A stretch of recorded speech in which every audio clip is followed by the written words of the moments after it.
piedad de mí, Señor, por tu bondad, por tu gran compasión, borra mis faltas, lávame totalmente de mi culpa y purifícame de mi pecado.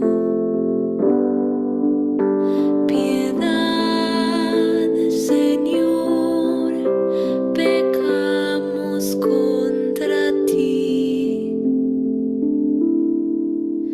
Porque yo reconozco mis faltas y mi pecado está siempre ante mí. Contra ti solo pequé e hice lo que es malo a tus ojos. Piedad, Señor, pecamos contra ti. Creo en mi Dios mío un corazón puro y renueva la firmeza de mi espíritu. No me arrojes lejos de tu presencia, ni retires de mí tu Santo Espíritu.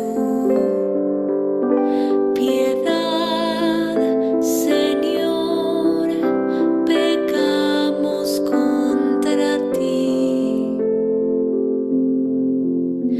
Devuélveme la alegría de tu salvación, que tu Espíritu generoso me sostenga.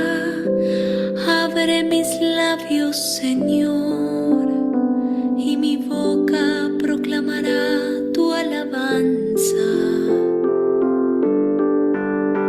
Piedad, Señor, pecamos contra ti.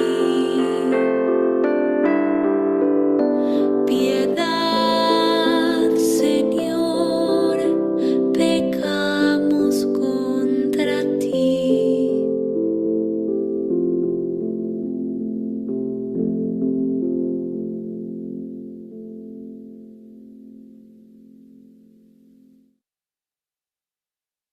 Hola, buenas noches. Ahora sí que qué gustazo volvernos a encontrar hoy día 8 de enero del año 2024, nuestra primera reunión de nuestras clases de Biblia, el día de hoy con el tema de Pablo, apóstol de Cristo. Agradezco que estés entre nosotros y espero que Dios y su Espíritu Santo derrame sobre ti y sobre toda tu familia este año muchísima salud, una paz interna como nunca la hayas tenido y la oportunidad de seguir conociendo acerca de su palabra en nuestro curso a través de la trayectoria de Pablo, apóstol de Cristo. Espero que hayas tenido un periodo de descanso agradable, que hayas celebrado en unión de toda tu familia, a tus cercanos, a tus amigos, que hayas descansado, que hayas disfrutado. Bueno, pues vamos a comenzar como todas las sesiones, eh, pidiendo la bendición de Dios, y te invito a que con devoción digamos en nombre del Padre, del Hijo y del Espíritu Santo. Amén. Padre nuestro que estás en el cielo, santificado sea tu nombre. Venga a nosotros tu reino. Hágase tu voluntad en la tierra como en el cielo. Danos hoy nuestro pan de cada día. Perdona nuestras ofensas, como también nosotros hemos perdonado a quienes nos ofenden. No nos dejes caer en la tentación y líbranos del mal. Amén. Gloria al Padre, al Hijo y al Espíritu Santo, como era en el principio, ahora y siempre por los siglos de los siglos. Amén. Vamos a invocar la presencia del Espíritu Santo y decimos: oh Espíritu Santo, don de Dios y fuerza de lo alto, fuente de agua brotante de vida eterna, desciende y mora en nuestros corazones. haznos verdaderos adoradores del Padre. Condúcenos a la plenitud de la verdad y transfórmanos en testigos de Jesús para llevar su nombre hasta los confines de la tierra. Amén. Nuestra petición del día de hoy, primera sesión del año, es alabar a Dios por toda su creación, por todo el universo que puso para nuestro goce y disfrute, agradecerle el envío en los tiempos de la plenitud de su unigénito, Jesús de Nazaret, para darnos a conocer su palabra, y que Él, a través del Espíritu Santo, perdura y permanece entre nosotros, según su promesa, hasta el final de los tiempos. Le pedimos como una súplica intensa de nuestro corazón, que nos permita vivir este año bajo su palabra, bajo su ejemplo, bajo su misericordia, y que podamos nosotros y toda nuestra familia tener un año grato y que podamos realizar nuestros anhelos, nuestras metas, conquistar nuestros deseos de una mejor vida, de una mayor salud, de una armonía entre los nuestros, y que podamos dar ejemplo a todos de que somos cristianos íntegros, no solamente de apariencia, sino también de actitud y convicciones. Eso se lo pedimos encarecidamente a Dios a través de la intercesión de Jesús de Nazaret y por el poder de su Espíritu Santo. Bueno, te quiero comentar que acerca del salmo con que abrimos esta noche nuestra sesión, corresponde al Salmo 50 y es un salmo de misericordia. En latín diríamos de miserere, misericordia. Misericordia, te recuerdo, es una palabra que conlleva dos ingredientes. Miserere, que es miseria, y cordia, que es cordis, que es corazón. Cuando tenemos esa miseria, reconocemos esa miseria en nuestro corazón, Jesús de Nazaret y su gracia que tiene sobre nosotros, poco a poco nos va transformando, y después de un arrepentimiento sincero cuando hemos pecado y de un deseo absoluto de una transformación de nuestra alma, Él actúa y primeramente nos perdona, en segundo lugar nos transforma y en tercer lugar nos conduce a una mejor vida. Alguien decía, la misericordia de Dios se manifiesta a través de Jesús, porque si no fuera misericordioso, el mal prevalecería sobre el bien. Este Jesús es toda misericordia y lo demostró al ofrendar su vida por nosotros, sin conocernos aún a ti o a mí. Por nosotros murió y por todos los demás, en una misericordia total, y nos perdonó aún sin haber llegado a este mundo, sabedor de que somos proclives al mal, y Él, a través de su gracia, nos conduce para una mejor vida.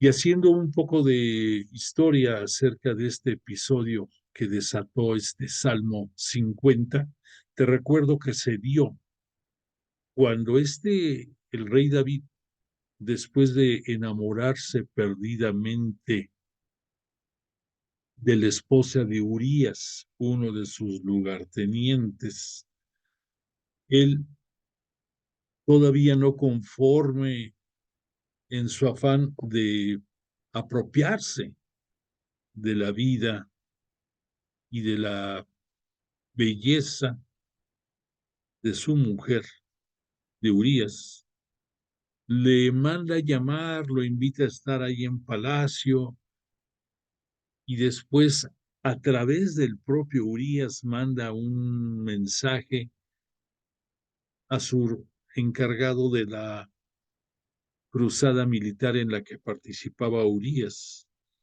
y le dice en esa carta que lo ponga al frente, que lo exponga dentro de la tropa y obvio, muere en combate.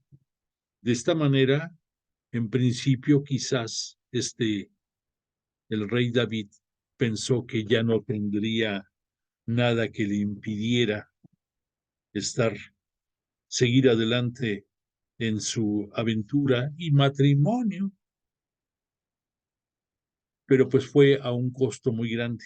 Se aparece después en su vida de David, el profeta Natán, y después de un episodio en que le hace ver una historia similar a esta, y que el rey David le dice que merece la muerte de la persona de la historia que le está narrando Natán, le dice, pues esa persona eres tú, has ofendido a Dios, uniéndote a una mujer que no te pertenecía y mandando a la muerte segura a su esposo.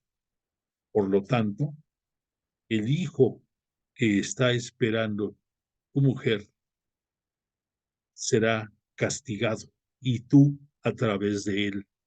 Y efectivamente, 7 días después de que nace el niño, muere. Y entonces, pues viene la desesperación y la desgracia entre Betsabé y también entre el propio David. Y todo esto conlleva a un periodo de penitencia, de arrepentimiento, de, de sentirse nadie ante Dios por haberle ofendido, por haber tomado estas acciones. Y Yahvé, Dios, no solamente lo perdona, sino que lo transforma y le da más gloria a su reinado. Y la mejor forma en que quede esto demostrado es que después de la muerte de este primogénito, entre comillas, de David con Betsabé, tienen un segundo hijo que va a ser el gran rey Salomón, que Natán le decía a Salomón Yededías, que significa el amado. Entonces, no solamente Yahvé Dios lo perdonó, sino que además le llenó de gloria el reinado de Salomón y permitió que a pesar de tener muchos hijos, el rey David, fuera Salomón el elegido entre todos ellos y llevara a la plenitud el reinado de la dinastía davídica, y que fue Salomón el que, entre otras cosas, erigió el templo de Jerusalén, el grandioso templo de Jerusalén, el segundo templo de Jerusalén, y fue un rey que le pidió, cuando fue su coronación, a Yahvé Dios lo llenara de sabiduría, y a través de esa sabiduría él pudo tener muchísimos dones más que fue incorporando a su vida como rey. Es una gran muestra todo esto de que a nosotros nos debe de llegar, en primer lugar, porque nuestra condición pecadora tiene remedio si lo deseamos, que si tenemos un arrepentimiento honesto, sincero, y tenemos la convicción de tener un cambio en nuestra vida, nuestro pecado, por grande que sea, Dios lo perdonará, pero conlleva que tú de verdad te arrepientas, que tú busques hacer ese giro en tu vida y que pidas el auxilio de Dios para lograr este cometido. Pero ten la certeza de que así se dará. Y nada más para cerrar este comentario, no ahorita lo vamos a ver, pero sí te comento que el resumen más grandioso de esto que estamos hablando ahorita lo vamos a encontrar cuando nos toque estudiar la epístola a los romanos de San Pablo. Ahí él nos va a dar cátedra acerca de esta misericordia de Jesús. Bueno, pues esto es este salmo de miserere, misericordia. Bueno, pues entonces, ya entrando en nuestra clase, te quiero comentar que tenemos en el plan de trabajo de este primer semestre del año 2024, en primer lugar, terminar el estudio de acuerdo a la narración que Lucas hizo en su libro de Hechos de los Apóstoles. Estamos próximos, estamos ahorita entre el capítulo 21 y el 22, y el libro de Hechos de los Apóstoles termina en el capítulo 28. Recordemos que la narrativa de este Lucas va enfocado únicamente a demostrar el crecimiento de la naciente Iglesia Cristiana Católica en sus primeros tiempos.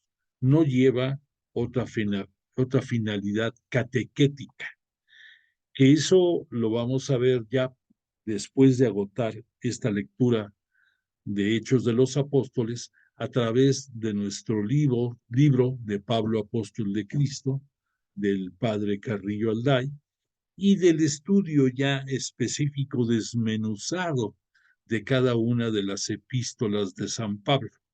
Pero todo lo que hemos visto hasta ahorita nos está sirviendo, porque recordemos que para poder entender bien toda la historia de la salvación, necesitamos tener un soporte histórico de las condiciones que prevalecen en la época, en el lugar, en los acontecimientos más importantes que marcan esos tiempos, y que eso nos permite, agregado ya el estudio de los libros sagrados, el encontrar cuál es el mensaje teológico y el mensaje catequético que el escritor nos quiere dar a conocer, en este caso, San Pablo.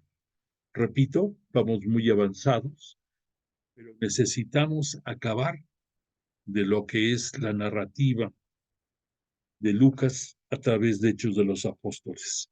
Y no queriendo caer en recordar todo lo que hemos visto, pero sí señalando dos, tres aspectos importantes, te diré que en este tercer viaje que hemos estado estudiando en tiempos recientes, son 7 los elementos que este Lucas nos resaltó en una manera sobresaliente.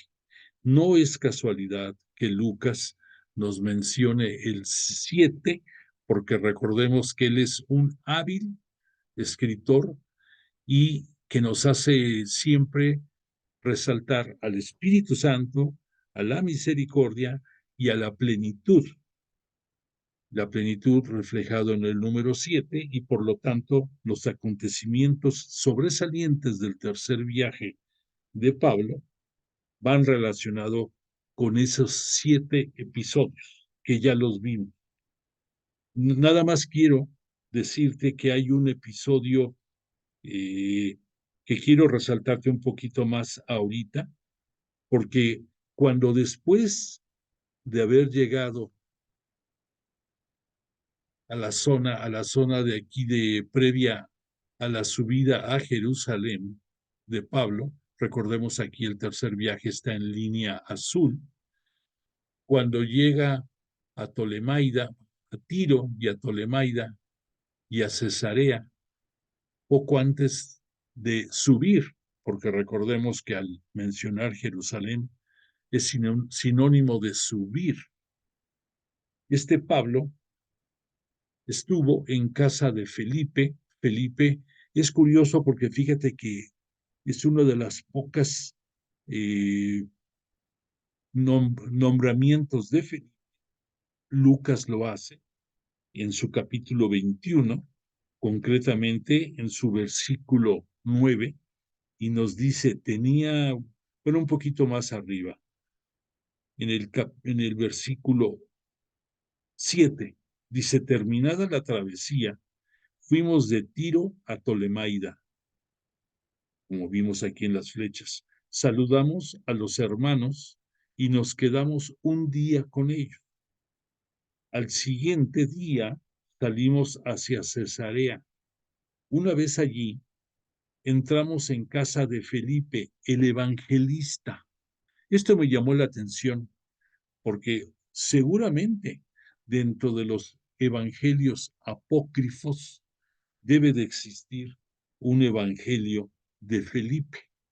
Recordemos que la palabra apócrifo no quiere decir que sea un evangelio inválido en cuanto a su contenido, en cuanto a la veracidad que expone. Ni la niega, ni tampoco la respalda.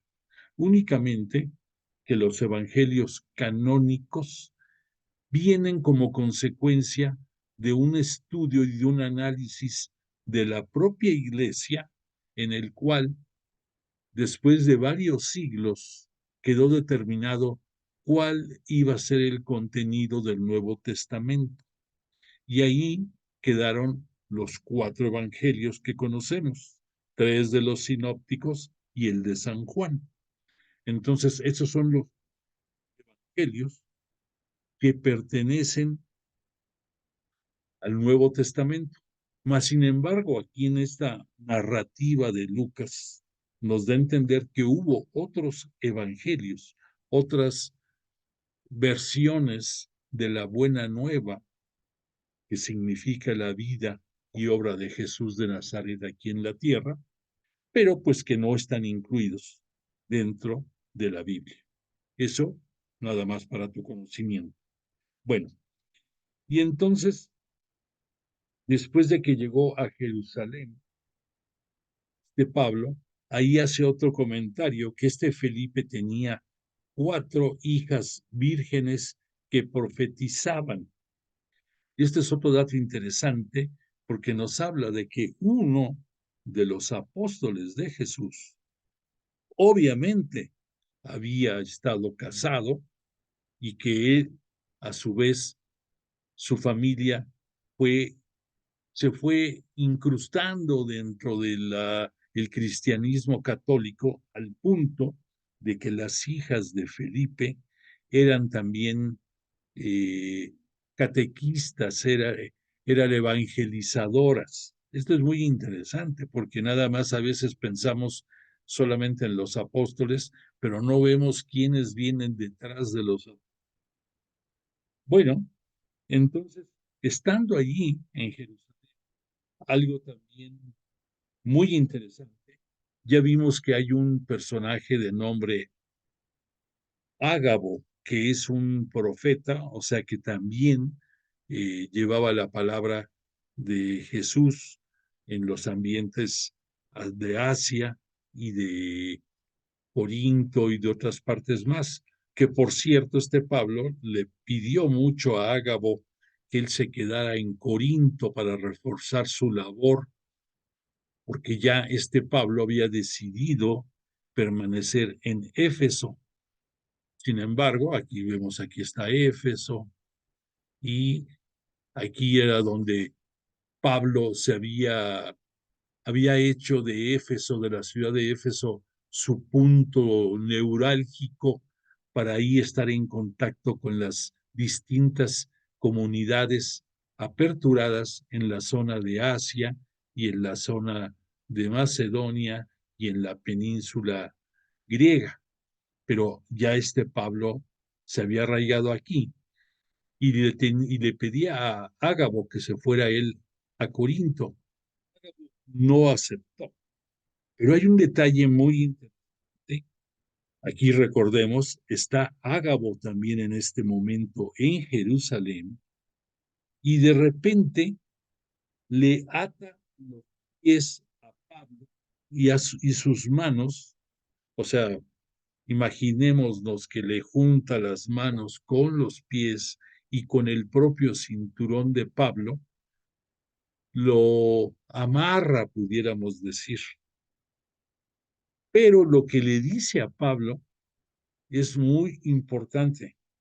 Le dice Ágabo, esto dice el Espíritu Santo, así atarán los judíos en Jerusalén al hombre al que pertenece este cinturón y lo entregarán en manos de los gentiles.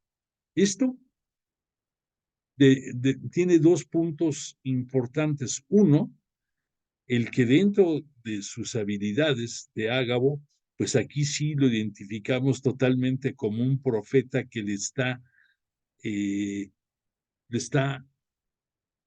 comentando, le está avisando a Pablo que va a ser víctima de apresamiento y que va a ser víctima de una triste época de sufrimiento adicional en su vida, por un lado. Y por otra parte, la manera en que se lo presenta este Ágabo nos recuerda, de acuerdo a la narrativa de Lucas, algo parecido a a lo vivido por Jesús de Nazaret dentro de su pasión años atrás. O sea, aquí le está avisando a Pablo que su vida va a pender de los gentiles, igual que la de Jesús pendió en su momento de ser el rey del nuevo pueblo de Israel, en el cual se agrupan tanto los judíos como toda la gentilidad. Y recordemos que en la visión y en las constantes visiones que tuvo este Pablo, siempre su apostolado quedó claro en que Jesús le decía que él era el apóstol de los gentiles, para los gentiles. Bueno, después de esto, este Pablo le contestó a Ágabo, dispuesto a no solo a ser atado, sino a morir también en Jerusalén por el nombre del Señor Jesús. Como no se dejaba convencer, dejamos de insistir y dijimos, hágase la voluntad del Señor. Entonces, aquí se dice que iba a morir en Jerusalén. No fue así. Jerusalén fue el lugar en el que, gracias a la habilidad de este Pablo, pudo sortear escollos por ser un romano por nacimiento. Recordemos que este Pablo nació en Tarso de Cilicia, pero como Tarso pertenecía al Imperio Romano, desde su nacimiento él tenía también el reconocimiento de nacionalidad romana y por lo tanto tenía algunas prerrogativas como cualquier romano, entre otras que no podían ser azotados como cualquier persona era maltratada comúnmente en esa época, menos que no pudiera ser enjuiciado como romano, que pues era un trato muy distinto al que tenía cualquier persona no romana. Esto le va a servir a Pablo y también va a poner a prueba aquella encomienda que en sus visiones Jesús le hizo ver, que él iba a llevar su evangelio a los gentiles, que iba a tratar con las autoridades y con los reyes. Entonces, estaba anunciándole a Pablo que iba a tener contacto en determinados momentos de su ministerio apostólico con personas no comunes para ni siquiera para los apóstoles, o probablemente para los seguidores de los apóstoles. Ellos trataban con personas que las convertían y que les iban infundiendo las prácticas de la nueva iglesia cristiana católica. Pero en el caso de Pablo, estaba avisado que él iba a tener que iba a tener que argumentar la fe ante autoridades y ante reyes. Y aquí lo vamos a ver en lo que viene más adelante. Llega Pablo a Jerusalén y ahí se encuentra en un punto muy crítico, tanto de su vida como de su apostolado, porque recordemos que por todo Asia, él fue acrecentando los ánimos en su contra de muchos judíos que, aunque algunos que seguían siendo judíos, otros que se habían convertido al cristianismo, pero que procedían de los judíos judaizantes, o sea, de los judíos de la región de Judea, en donde Jerusalén forma parte y donde Pablo está ahorita ya en Jerusalén.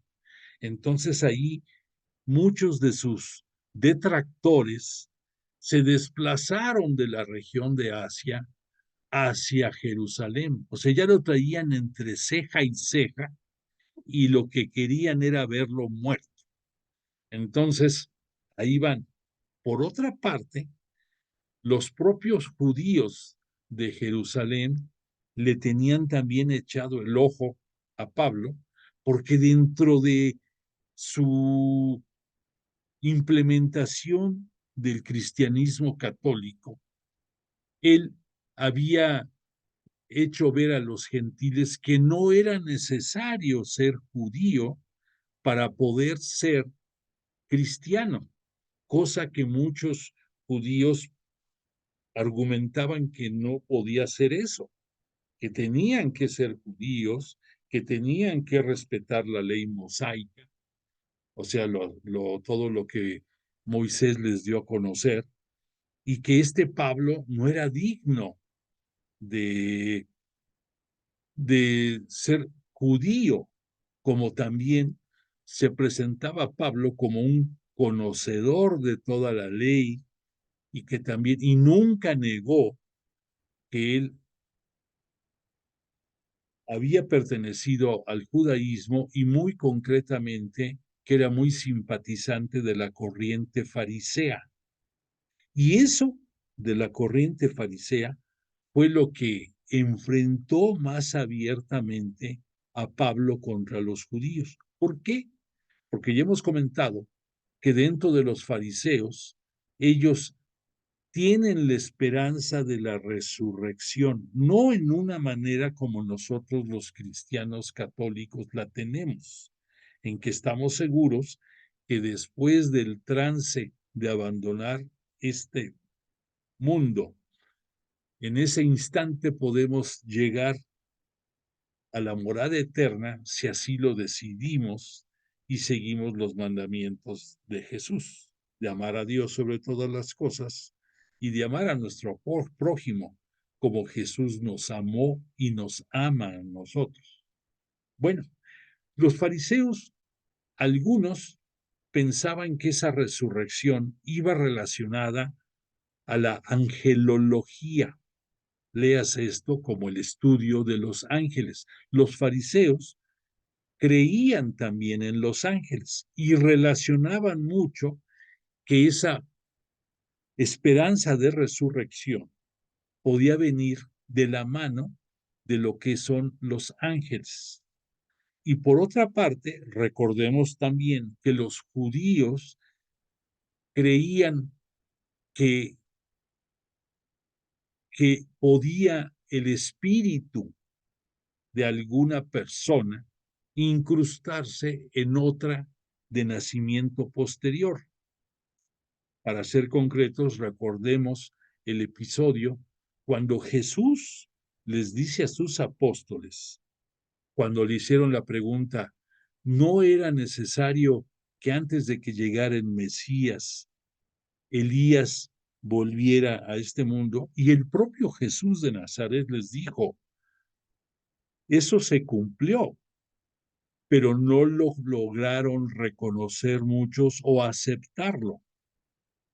Pero Elías regresó en Juan Bautista. Entonces el propio Jesús es el que nos está dando testimonio de esto. Entonces, dentro de los judíos, esa esperanza de, no de reencarnación, porque no es ni el término, ni tampoco las características como muchos religiosos hinduistas, brahmanes o muchas religiones que creen en la reencarnación, ese es otro boleto.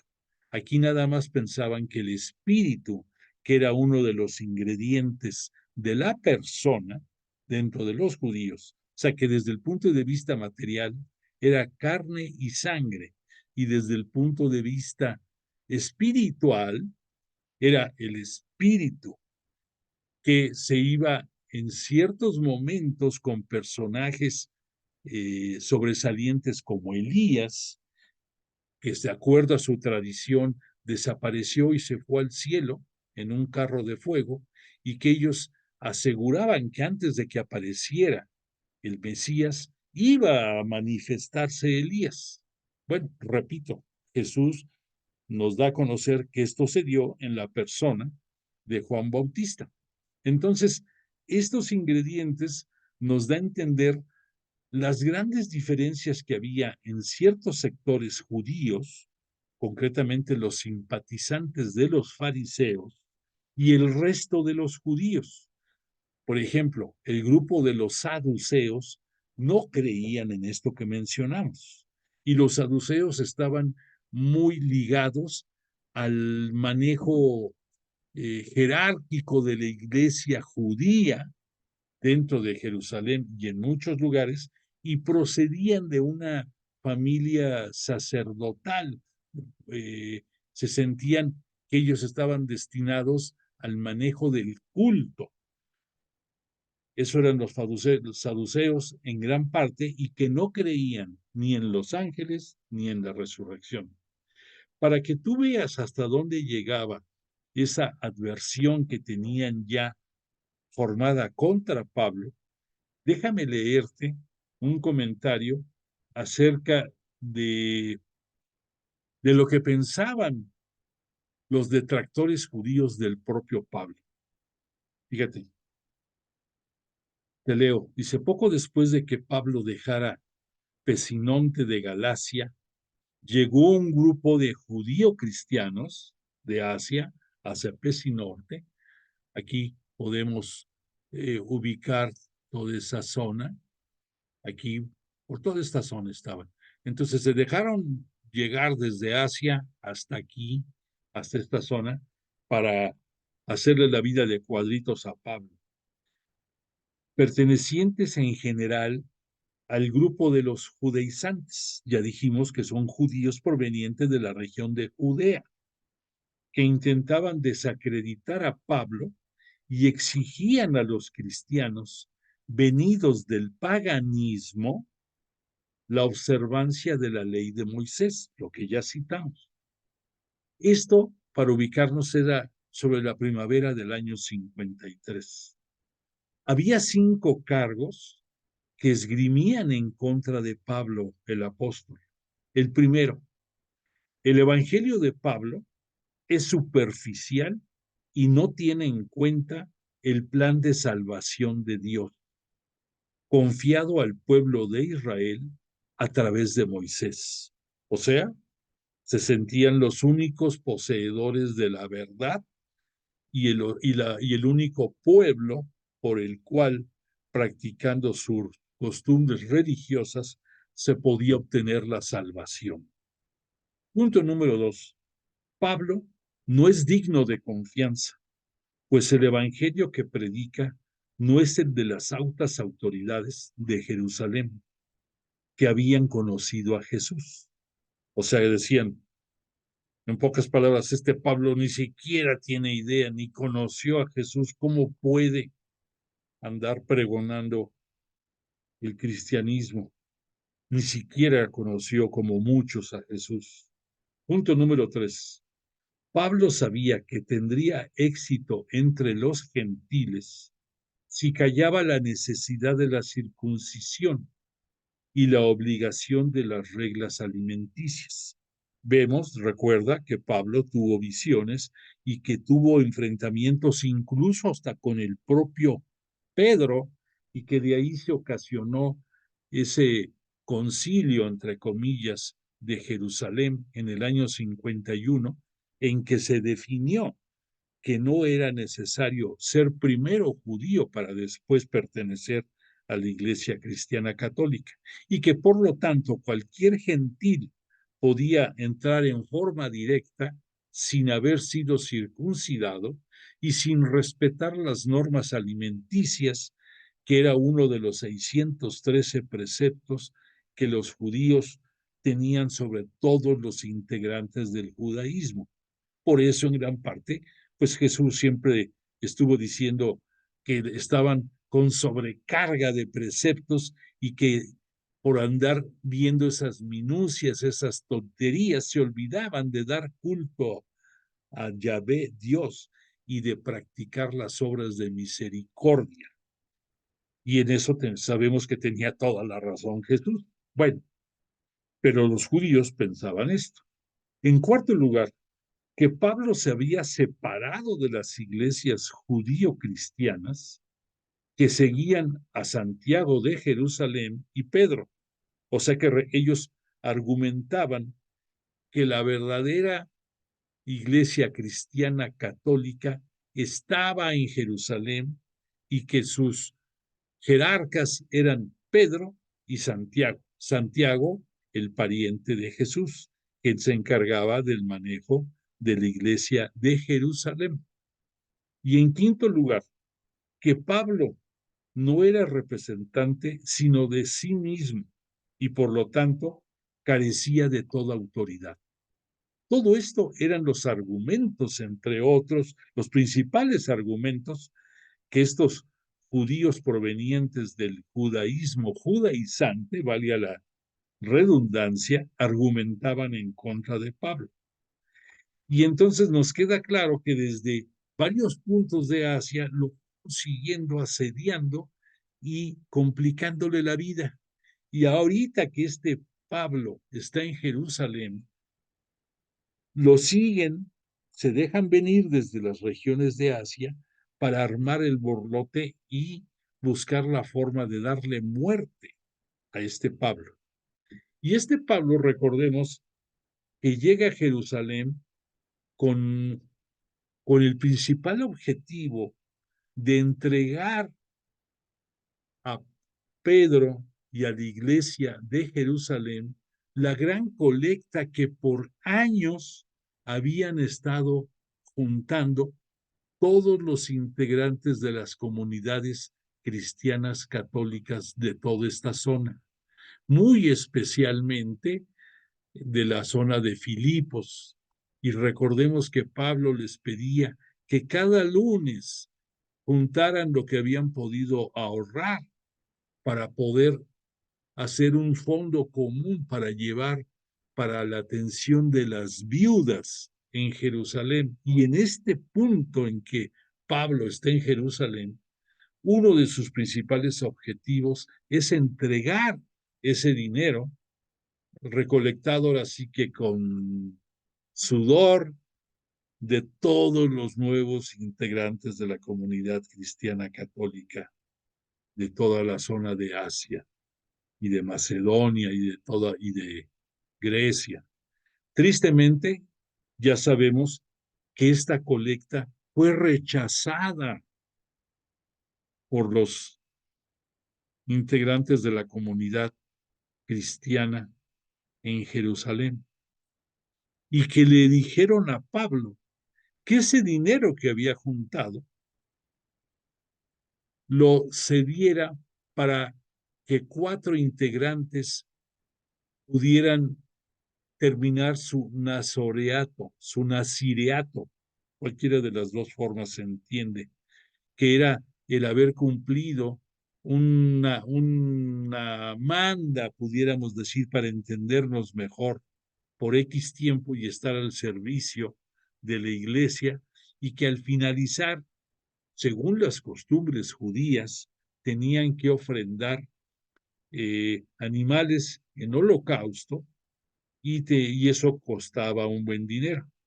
Y ahí fue a terminar el dinero que toda esta comunidad había estado reuniendo. Y esto además, pudiéramos decir, pudiera interpretarse para algunos como, como que se brincó las trancas Pablo, y que al hacer esto, a ojos de algunos, estaba traicionando a la nueva comunidad cristiana católica. Este Pablo era muy hábil y nunca negó su conocimiento de de toda la religión judía. Pero pues ya Pablo era cristiano católico. Sin embargo, en un afán de llevar una relación, pudiéramos decir, aceptable, al ceder a esta petición de que culminaran el nazireato otras personas, pues no debió haber sido. Y sin embargo, esos fondos acabaron en beneficio de personas judías, no cristianas católicas. Bueno, entonces, en este capítulo 21, reforzando esta idea, vemos, se han oído lo que se decía, reforzando los puntos que te comenté en contra de Pablo. En el capítulo 21, versículo 21, se han oído decir que tú enseñas a todos los judíos que viven entre los gentiles que se aparten de Moisés, diciéndoles que no circunciden a sus hijos, ni observen las tradiciones. ¿Qué hacer, pues? Seguramente va a congregarse aquí una muchedumbre cuando se enteren de que has llegado. Es mejor que hagas lo que te vamos a decir. Mira, aquí hay entre nosotros 4 hombres que tienen que cumplir un voto. Tómalos y purifícate con ellos, y paga tú en su lugar para que se rapen la cabeza. Así todos entenderán que no hay nada de lo que han oído decir de ti, que tú también te portas como un cumplidor de la ley. En cuanto a los gentiles que han abrazado la fe, ya les escribimos nosotros nuestra decisión: abstenerse de lo sacrificado a los ídolos, de la sangre de animales estrangulados y de uniones ilegítimas. Pablo tomó entonces a los hombres y al día siguiente, tras haberse purificado con ellos, entró en el templo para decir cuándo acababan los días de la purificación en que habían de presentar la ofrenda cada uno de ellos. Bueno, a pesar de esto, Pablo es arrestado. En el versículo 27 del propio capítulo 21, dice: cuando estaban a punto de cumplir los 7 días, los judíos venidos de Asia lo vieron en el templo. Esto de los 7 días puede hacer que sea el tiempo físico, pero recordemos que esto está escrito por Lucas, y Lucas maneja mucho el número 7, el número de la plenitud, lo que probablemente nos indique que pasados los días que tuvieron que haber pasado, probablemente no 7 estrictos. Lo vieron en el templo, se amotinaron entonces todo el pueblo, le echaron mano y se pusieron a gritar: auxilio, hombres de Israel, este es el hombre que va enseñando a todos por todas partes cosas contra el pueblo, contra la ley y contra este lugar. Se refiere a Jerusalén, al templo. Y hasta ha llegado a introducir a algunos griegos en el templo, profanando así este lugar santo. es que habían visto anteriormente con él en la ciudad de Trófimo de Éfeso a quienes creían que Pablo había introducido en el templo. Y recordemos que esto era pena de muerte dentro de los judíos, que dentro del templo de Jerusalén cualquier mujer o cualquier gentil solamente podían estar en las afueras del templo o en el patio que está de entradita, mas no entrar al templo en sí. Cualquiera que entrara que no fuera judío era causa de muerte.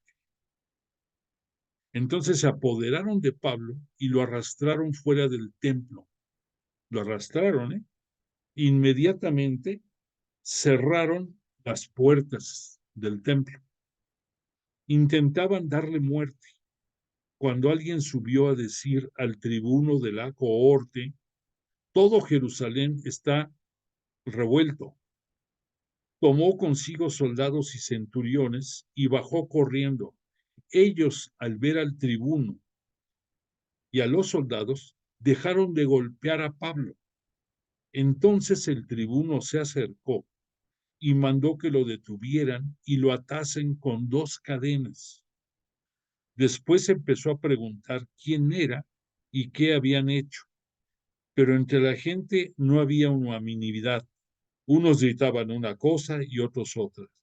Al ver que no podían sacar nada en limpio a causa del alboroto, ordenó que lo llevaran al cuartel. Cuando llegó a las escaleras, tuvo que ser llevado a hombros por los soldados a causa de la violencia de la gente, pues toda la multitud le iba siguiendo y gritando, ¡mátalo! Cuando iban ya a meterle en el cuartel, Pablo le dijo al tribuno, ¿me permites decirte una palabra? Él le contestó, pero ¿sabes griego? O sea, le habló en griego. ¿No eres tú entonces el egipcio que estos últimos días ha amotinado y llevado al desierto a los 4,000 terroristas? Hago un paréntesis. Al decir esto el tribuno, recordemos que había un grupo, pudiéramos decir, guerrillero opuesto a los romanos, que eran los celotas, y que obviamente fue un grupo que le causó muchos problemas al grado de que gran parte de lo que va a pasar en el año 70, ellos tienen que ver, los celotas, por el conflicto en contra de los romanos, y que había un egipcio que en aquellos tiempos estaba asusando a todos los celotas para ponerse en contra de los romanos. Esto ocasionó una que los colgaran de las cruces a una gran multitud. Se habla de 4,000 terroristas, de 4,000 personas perseguidas por los romanos. Desconozco si los mismos 4,000 hayan sido colgados, pero gran parte de ellos sí. Y por esa razón recordemos que Jesús murió en la cruz como si fuera un terrorista, pero con él fue peor porque lo crucificaron, no solamente lo colgaron.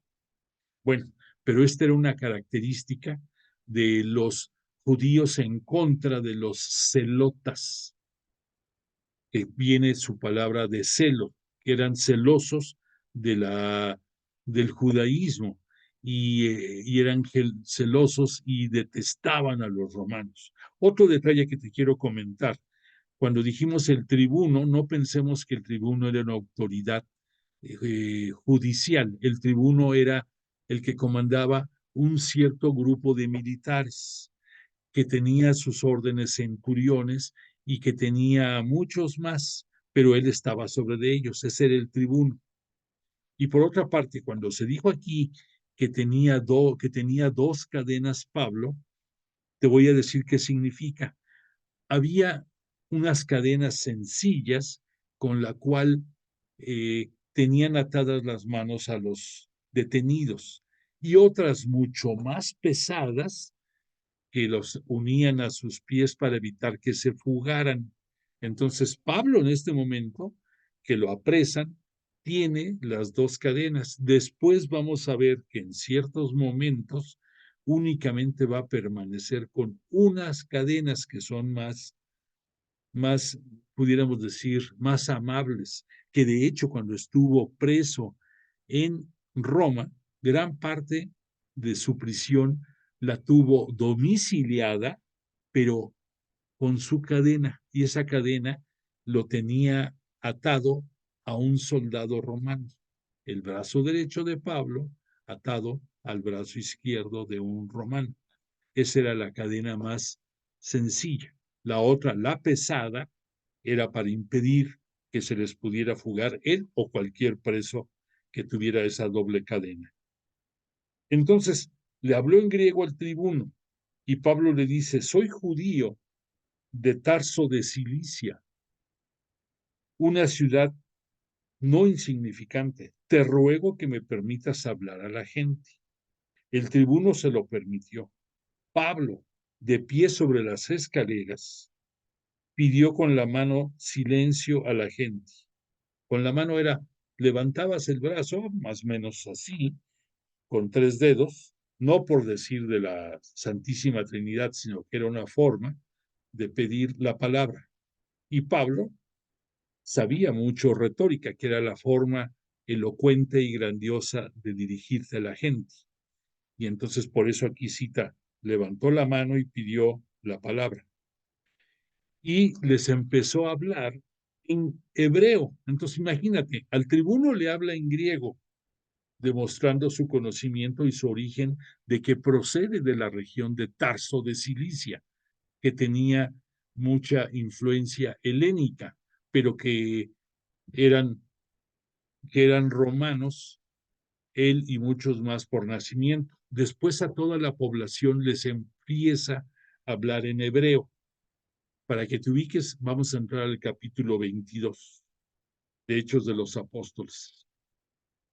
En síntesis, más o menos, Pablo dice, yo soy judío, nacido en Tarso de Cilicia. Fíjate, se presentó como judío ante la comunidad judía, pero educado en esta ciudad e instruido a los pies de Gamaliel, que fue un rabino muy prestigiado, en la exacta observancia de la ley de nuestros antepasados. Después entra a narrar cuando fue su conversión, más o menos, dice a partir del versículo 7, caí al suelo, él, Pablo, y oí una voz que me decía, Saúl, Saúl, ¿por qué me persigues? Recordemos que ante los judíos el doble nombre era una señal inequívoca de comunicación de Yahvé hacia el hombre, hacia el humano.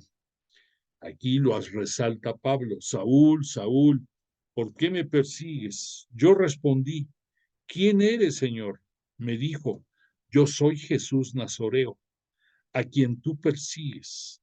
Aquí utiliza Pablo el Nazoreo. ¿Por qué? Nosotros lo conocemos como Jesús Nazareno, pero para los judíos el Nazoreo tenía una cierta relación con el nazireato y por eso le prestaban más atención. Por eso dice Jesús Nazoreo. Los que estaban allí vieron la luz, pero no oyeron la voz del que me hablaba. Pregunté entonces, ¿qué he de hacer, Señor? El Señor me respondió, levántate y vete a Damasco. Allí se te dirá todo lo que esté establecido que hagas. Un poco más adelante, versículo 3:12. Un tal Ananías, hombre piadoso como manda la ley y bien acreditado por todos los judíos que habitaban allí, vino a verme y presentándose ante mí me dijo, Saúl, hermano, recobra la vista. Y en aquel momento lo pude ver. Aquí está presentando a Ananías como un fiel judío y que a través de él va a poder volver a ver Pablo. Él me dijo, Ananías, el Dios de nuestros antepasados te ha destinado para que reconozcas su voluntad, veas al justo y escuches la voz de sus labios. has visto y oído. ¿Y ahora qué esperas? Levántate, recibe el bautismo y lava tus pecados invocando su nombre. Esto es una narrativa que nos debe de llegar también a nosotros, ¿eh? Fíjate aquí, has visto y oído. ¿En qué se parece a ti, perdón, que estás oyendo y viendo la palabra de Dios a través del conocimiento de la historia de Pablo? Que sigue lo que pasó aquí con Pablo, que fue bautizado, que para ser bautizado, para los judíos era pasar por la purificación para poder entrar ya a la Iglesia Cristiana Católica. Todavía no se ejecutaba el bautismo en el nombre del Padre, del Hijo y del Espíritu Santo en muchísimas partes, en algunas ya, pero en pocas todavía. De vuelta ya en Jerusalén, dice Pablo, y mientras rezaba en el templo, caí en éxtasis. Entonces lo vi y oí que me decía, se refiere a Jesús. Date prisa y marcha inmediatamente de Jerusalén, pues no van a aceptar el mensaje que les transmitas acerca de mí. Yo respondí, Señor, ellos saben que yo andaba por las sinagogas encarcelando y azotando a los que creían en ti. Y cuando se derramó la sangre de tu testigo Esteban, yo también me hallaba presente, aprobando la acción y guardando los vestidos de los que lo estaban matando. Él añadió, marcha porque voy a enviarte lejos a los gentiles. Eso narra Pablo acerca de lo que vivió allí en Jerusalén cuando él fue testigo de la muerte de Esteban, primer mártir de la Iglesia Cristiana Católica. Aquí, el propio Pablo ignora el término mártir y desconoce que él va a ser un mártir más dentro de la nueva Iglesia Cristiana Católica. Aquí se refiere a Esteban como testigo, no como mártir. Pero nosotros ya conocemos cuál es el desenlace. Después estuvieron escuchando a Pablo y empezaron a gritar, haz que desaparezca de la tierra, no mereces vivir, en contra de Pablo, la muchedumbre. Vociferaban, agitaban sus vestidos, arrojaban polvo al aire. Recordemos que esta era una señal de disgusto en contra de lo que estaban escuchando, de repudio a lo que estaban escuchando. Ya cuando era algo que llegaba al colmo, pudiéramos decir al extremo, se rasgaban las vestiduras, pero lo menos que podías hacer para demostrar tu malestar era lanzar polvo. Bueno, cuando lo tenían estirado con las correas, o sea, que lo querían castigar a latigazos a Pablo, lo estaban preparando para hacerlo, estaban juntando y estirando las correas para darle latigazos, le dijo Pablo al centurión, ¿os está permitido azotar a un ciudadano romano sin haberlo juzgado? Al oír esto el centurión fue a donde el tribuno, o sea, el centurión está por abajo del tribuno, el centurión escucha eso de Pablo, acude con el tribuno y le dice, ¿qué vas a hacer? Este hombre es ciudadano romano. Acudió el tribuno y le preguntó, dime, ¿eres ciudadano romano? Sí, respondió Pablo. Yo, dijo el tribuno, conseguí esta ciudadanía por una fuerte suma, o sea, pagó el tribuno porque le dieran ciudadanía.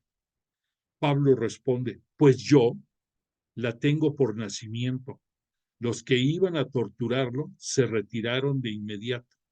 El tribuno se asustó al darse cuenta que lo habían encadenado siendo ciudadano romano. Recuerda que había unas leyes que era la ley porcía, en que decían que no podía ser castigado ni con latigazos, ni ser tampoco encadenado y no ser juzgado cualquier ciudadano romano sin importar dónde estuviera. Después de ahí, van a llevar al día siguiente a Pablo ante el Sanedrín. Recordemos que el Sanedrín no es una autoridad judicial, es una autoridad religiosa.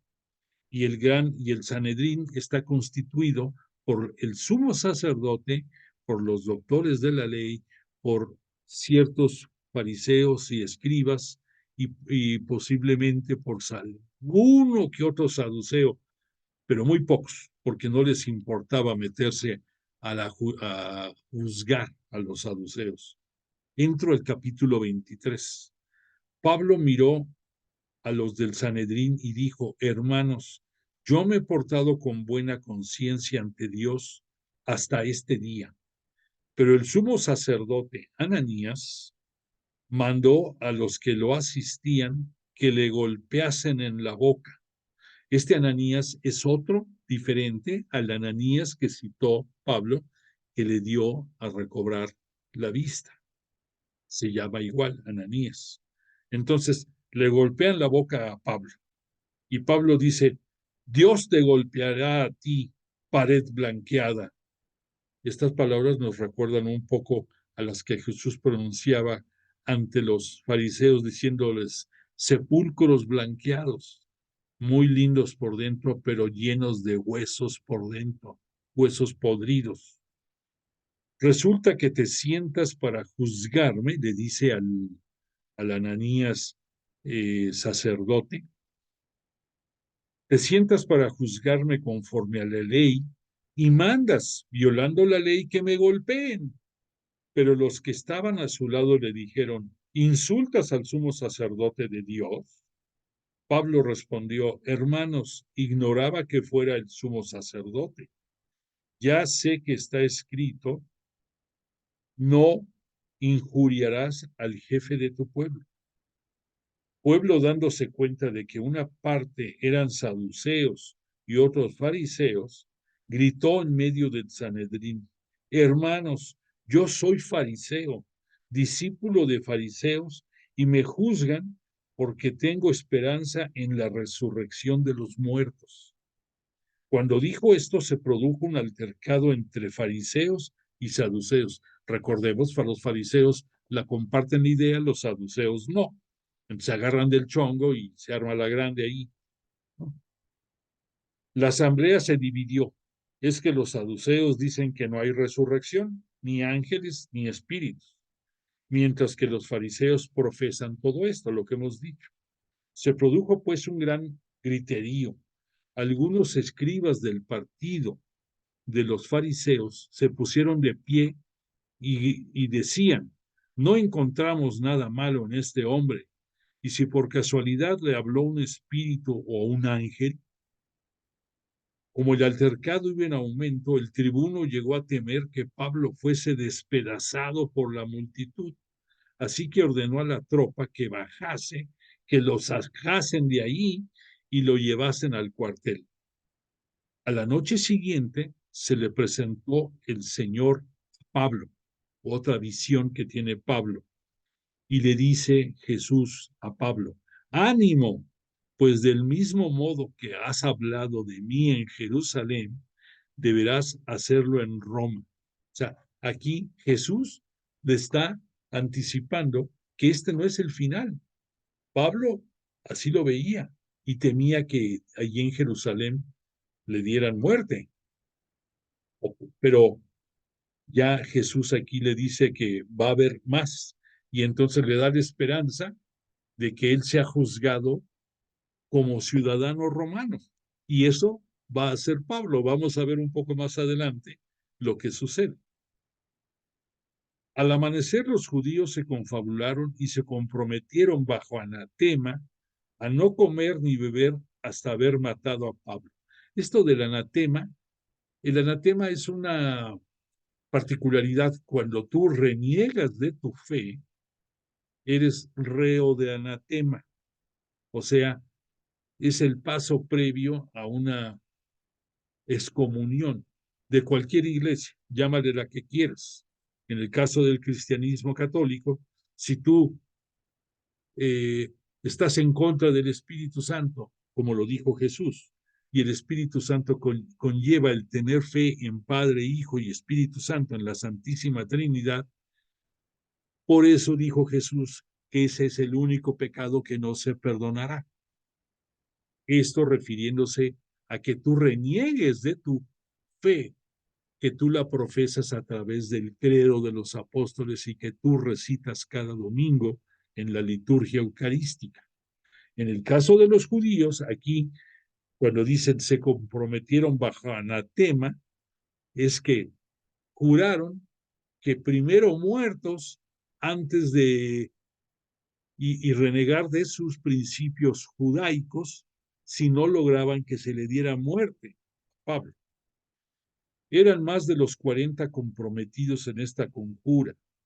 Se presentaron a los sumos sacerdotes y a los ancianos y les dijeron: nos hemos comprometido bajo anatema a no probar bocado hasta que no hayamos dado muerte a Pablo. O sea, que estaban en ayuno y enfrascados en poder lograr la condena de Pablo.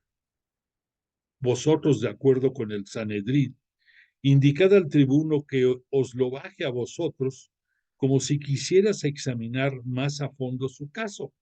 Nosotros estaremos dispuestos a matarlo antes de que llegue. El hijo de la hermana de Pablo se enteró de la emboscada. Se presentó en el cuartel, entró y se lo contó a Pablo. Pablo llamó a uno de los centuriones y le dijo: lleva a este joven donde el tribuno, pues tiene algo que contar.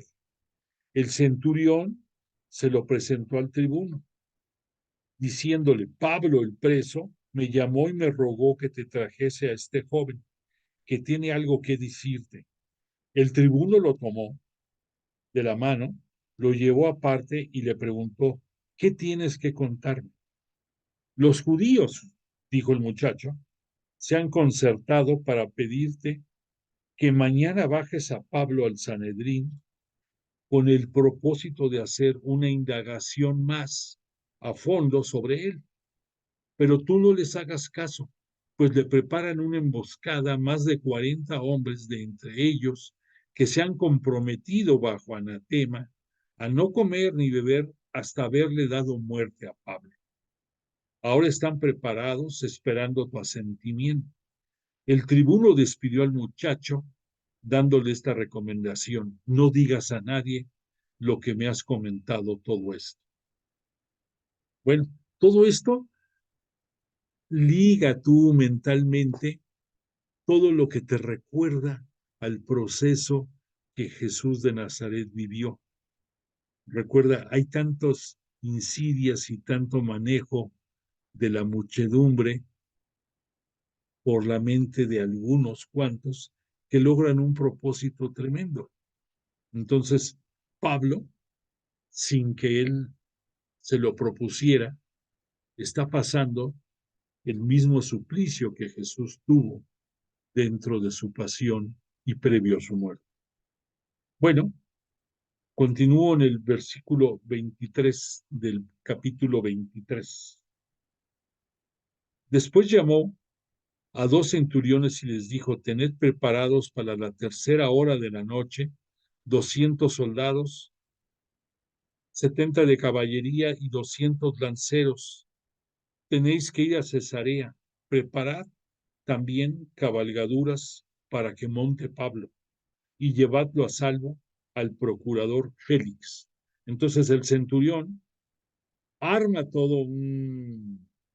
pues sí, todo un equipo para que a la mañana siguiente, en lugar de llevarlo al Sanedrín, lo conduzcan a Cesarea, a Pablo, que es recordemos que en Cesarea está el pretorio. El pretorio es el palacio que Herodes había construido, Herodes el Grande, había construido en Cesarea como palacio de verano para él y también para las autoridades romanas que estuvieran ahí en Jerusalén, que tuvieran un lugar agradable, y ahí van a conducir a Pablo. El procurador se llama Félix, así como en el caso de Jesús de Nazaret fue Poncio Pilato, Aquí el procurador es Félix. Escribió una carta para Félix que dice: Claudio Lisias saluda al excelente procurador Félix. Este hombre había sido apresado por los judíos y estaban a punto de matarlo, cuando al saber que era romano, acudí yo con la tropa y lo liberé de sus manos. Queriendo averiguar el crimen que se le acusa, lo conduje ante su Sanedrín.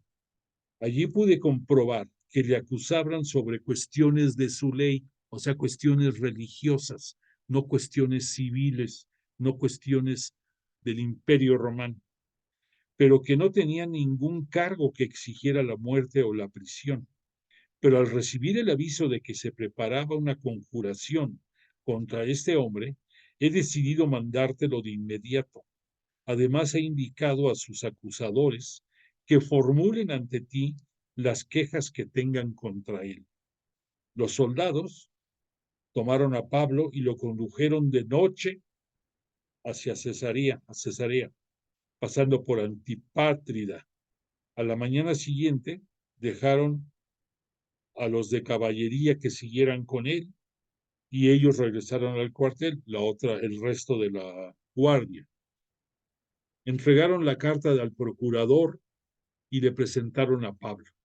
Después de leerla, el procurador preguntó de qué provincia era.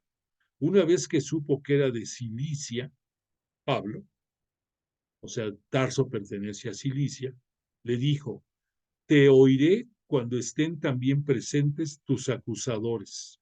Y mandó que lo custodiaran en el pretorio de Herodes. Ya te dijimos cómo está eso del pretorio. Ahora, viene un proceso en el que participa el procurador Festo. Capítulo 24. 5 días después bajó el sumo sacerdote Ananías, que era de parte del Sanedrín, con algunos ancianos y un tal Tértulo, abogado, y presentaron ante el procurador su acusación contra Pablo. Tértulo empezó la acusación así: Excelentísimo Félix, gracias a ti gozamos de una paz sólida y reconocemos agradecidos en todo y siempre las mejoras realizadas por tu providencia en beneficio de esta nación. Pero para no molestarte más, te ruego que nos escuches un momento con tu característica clemencia. Hemos comprobado que esta peste de hombre provoca altercados entre los judíos de toda la tierra y que es el jefe principal de la secta de los nazoreos. Fíjate, secta, ha intentado además profanar el templo, pero nosotros le apresamos. Si le interrogas, podrás llegar a conocer a fondo todas estas cosas de las que lo acusamos. Los judíos le apoyaron afirmando que las cosas eran tal como las contaba este abogado, Tértulo. Entonces el procurador concedió la palabra a Pablo y Pablo dijo: yo sé que desde hace muchos años vienes juzgando a esta nación, por eso voy a exponer mi defensa con toda confianza. Como tú mismo podrás comprobar, no hace más de 12 días que subí a Jerusalén en peregrinación, y nadie puede decir que me hayan encontrado discutiendo con alguien ni alborotando a la gente en el templo, en las sinagogas o en la ciudad, ni pueden tampoco comprobarte las cosas de las que ahora me acusan. En cambio, te confieso que según el camino, al decir esto se refiere Pablo a los cristianos de primera generación, los seguidores del camino.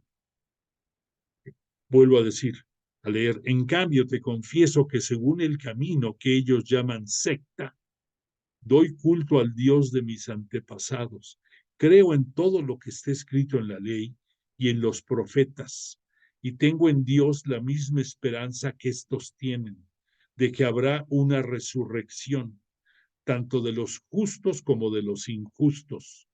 Por eso yo también me esfuerzo por tener constantemente una conciencia limpia ante Dios y ante los hombres.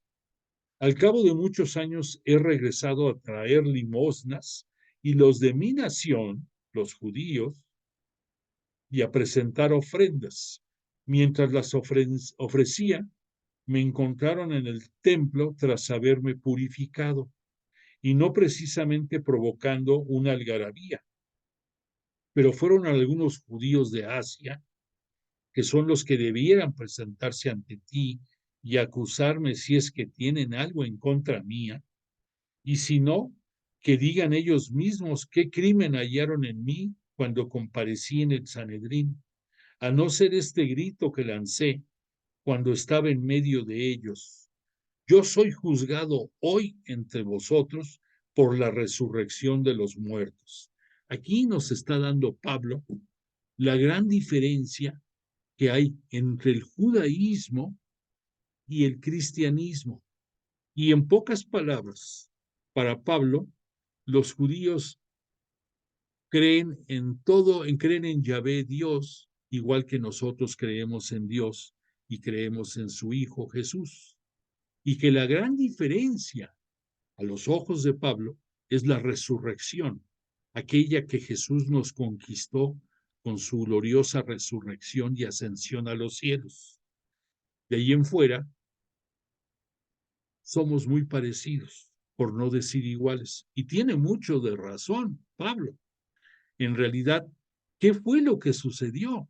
Dices que sabemos perfectamente que el judaísmo no quiso reconocer en la persona de Jesús al Mesías, y por lo tanto reniegan de que Jesús de Nazaret fuera, y por lo tanto siguen en la esperanza de su Mesías a modo, y no reconocen que Jesús de Nazaret es el Mesías y que por él, a través de su gloriosa resurrección, nosotros tenemos la esperanza también de que vamos a resucitar, y por su gracia vamos a, y por la fe, vamos a poder llegar al reino de Dios, al reino de los cielos, lo que él conquistó para nosotros. Bueno, para cerrar este capítulo 24, dice: Félix, que estaba bien informado en lo referente al camino, o sea, al cristianismo de primeras épocas, le dio largas diciendo: cuando baje el tribuno Licias, decidiré vuestros asuntos. Dio entonces al centurión la orden de que custodiase a Pablo, que le dejase tener alguna libertad y que no impidiese que los suyos le asistiesen. O sea, fue benévolo con Pablo. Dijo: ok, va a estar aquí detenido, pero trátenlo con dignidad y denle libertad dentro de su prisión, valga la expresión, dentro de su separo ahí en el pretorio de Cesarea. Después de unos días, vino Félix con su esposa Drusila, que era judía. Mandó entonces traer a Pablo y le estuvo escuchando acerca de la fe en Cristo Jesús. Cuando Pablo empezó a hablarle de la justicia del dominio propio y del juicio futuro, Félix le interrumpió aterrorizado: por ahora puedes marcharte. Cuando encuentre una oportunidad, te mandaré llamar. Félix esperaba, al mismo tiempo, que Pablo le ofreciese dinero. Por eso mandaba gente en su busca y conversaba con él con tanta frecuencia. O sea, Félix, corrupto, buscaba beneficio personal. Pasados 2 años, Félix recibió como sucesor a Porcio Festo, quien, queriendo congraciarse con los judíos, dejó a Pablo prisionero. Esto nos habla de que Pablo estuvo 2 años ahí en Cesarea Marítima. Recordemos que hay dos Cesareas: Cesarea Marítima y Cesarea de Filipo. Aquí es la Cesarea Marítima. Bueno, te hago el comentario: esta Drusila, que es la que mencionan aquí como esposa de Félix, es descendiente también de la línea sucesoria de Herodes Antipas. Y Herodes Antipas es el rey en turno que, junto con Berenice y Drusila, sus hermanas, forman la trilogía de herencia de Herodes en esos tiempos, y que independientemente de lo que vamos a ver en la próxima clase, y ahí vamos a cerrar el estudio de Hechos de los Apóstoles, porque nos van a quedar únicamente 3 capítulos, te adelanto que esta Drusila, Berenice y Festo, al ser hermanos, era criticado por la población mucho Berenice porque era su hermana, pero vivía con su hermano Festo y era, pudiéramos decir, reina consorte, pero también era hermana de este Herodes Antipas.